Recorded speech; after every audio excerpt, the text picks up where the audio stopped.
اصطفى اما بعد فاعوذ باللہ من الشیطان الرجیم بسم اللہ الرحمن الرحیم. سامعین وقار آپ حضرات درس حدیث سماعت کر رہے ہیں اور آج ہماری اس کتاب سے یعنی کہ ریاض الصالحین سے حدیث نمبر جو ہے وہ 479 ہے.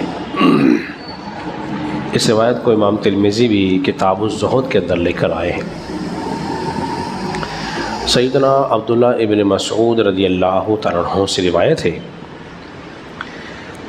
وہ بیان کرتے ہیں کہ رسول اللہ صلی اللہ علیہ وسلم نے ارشاد فرمایا کہ تم جاگیر اور جائیداد کو جمع نہ کرو، جاگیر اور جائیداد کو نہ بناؤ، ورنہ تم دنیا کو پسند کرنے لگو گے.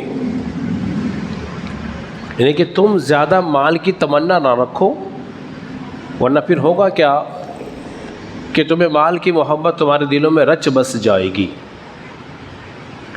اور حدیث کے اندر آتا ہے نبی پاک علیہ الصلوۃ والسلام نے ارشاد فرمایا اگر کسی شخص کو ایک سونے کی وادی مل جائے،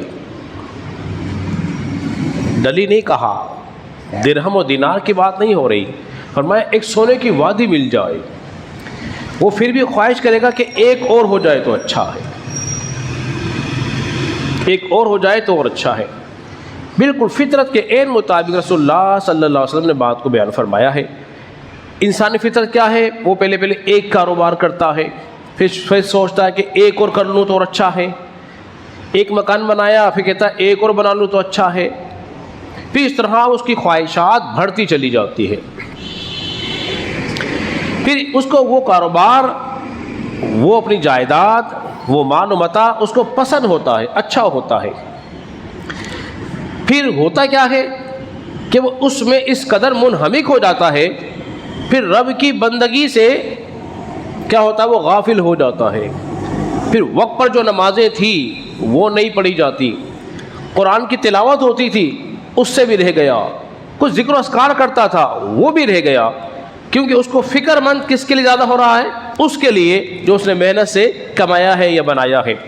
نبی پاک علیہ الصلوۃ والسلام نے کیوں ارشاد فرمایا تھا، اس کو جاننے کی کوشش کرتے ہیں. جب اسلام کو عروج اور غلبہ ہونا شروع ہوا اور کفار مکہ نے اور دیگر کفار نے مسلمانوں کو اطراف سے گھیر لیا، اور صحابہ میں سے بعض لوگ کھیتی باڑی باغات کی تیاری میں لگے ہوئے تھے، تو حضور علیہ الصلوۃ والسلام نے فرمایا تم یہ جائیداد، یہ باغات، یہ کھیتی باڑی میں جو شوق دلچسپی لے رہے ہو اس کو نہ لو، کفار نے گھیرا ہوا ہے، اگر تم یہ کام کرو گے تو پھر جہاد کون کرے گا؟ پھر اللہ کی راہ میں جہاد کیسے ہوگا؟ اس وقت کی بات تھی جب اسلام کو عروج و غلبہ ہو گیا تو پھر صحابہ نے کھیتی باڑی بھی کی، مکان بھی بنائے، تعمیرات بھی کی اور دیگر معاملات کیے، سارے کام ہوتے رہے. ابتدائی زمانے میں فرمایا گیا اس کو جمع نہ کرو، کیونکہ مال کا ہونا برا نہیں ہے، مال کا آنا برا نہیں ہے، بلکہ مال سے غافل ہو جانا برا ہے، مال سے غافل ہو جانا برا ہے. عثمان غنی رضی اللہ عنہ کے پاس دیکھیے اللہ نے کتنا مال دیا تھا، لیکن سارا مال جو تھا انہوں نے راہ خدا میں خرچ کیا ہے. آخری بات کر کے اپنی گفتگو ختم کرتا ہوں. حکماء نے ایک بات بڑی پیاری بات ارشاد فرمائی، وہ فرماتے ہیں جب تمہارے پاس جائیداد مال و متاع ہوگا تو تم اس کی حفاظت کرو گے، تم اس کا دھیان رکھو گے، اور اس دھیان رکھنے کی وجہ سے تم ضائع ہو جاؤ گے. ضائع عمل کی وجہ سے کہا جا رہا ہے. اور اگر تم نے اس مال کو چھوڑ دیا، اس کی حفاظت نہ کی، تو پھر وہ مال ضائع ہو جائے گا.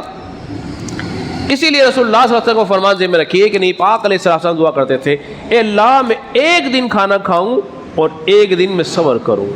جس دن کھاؤں گا اس دن تیرا شکر کروں گا، اور جس دن نہ مل سکا اس دن میں صبر کروں گا. اگر ہم رسول اللہ صلی اللہ علیہ وسلم کی حیات طیبہ کو سامنے رکھتے ہوئے اپنی زندگی کو بسر کریں گے تو یقین جانیے ہماری زندگی بہت خوشگوار زندگی گزرے گی. اللہ رب العزت کے بارگاہ میں دعا کریں اللہ تبارک و تعالی ہم سب کو سمجھنے اور عمل پیرا ہونے کی توفیق عطا فرمائے.